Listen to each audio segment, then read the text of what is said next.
ko i-connect yung pagiging social side ng aming finance sa pagiging doktor?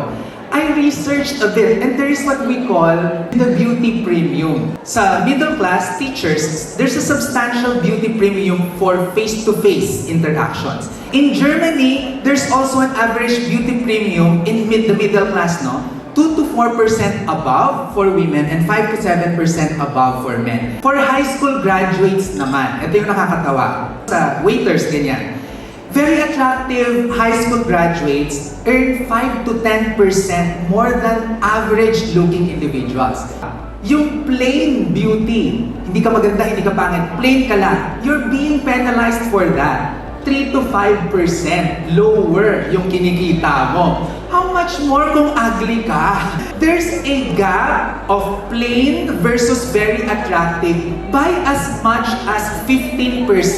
And if we take a look at this, there's an opportunity for dermatologists to lift people out of poverty because of beauty. So, what if cosmetic treatments are made affordable for the mass market? Low markup but high volume. Less demanding on clients. And here we're able to increase income earning potential of low-income Filipinos. Here's my proposal.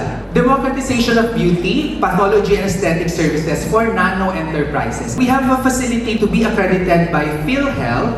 At gusto ko na doon gawin nating project na pagandahin yung mga high school graduates at mga college graduates natin doon sa Mindanao. Kung gusto nyo, pwede naman pong telemedicine. As a teacher natin ngayon, I do a lot of research. If you want to collaborate with me to replicate the beauty premium research at the nano enterprise level, I'm open to that also. And if PDS is available, we could come up with a personal finance course for medical doctors. Thank you very much.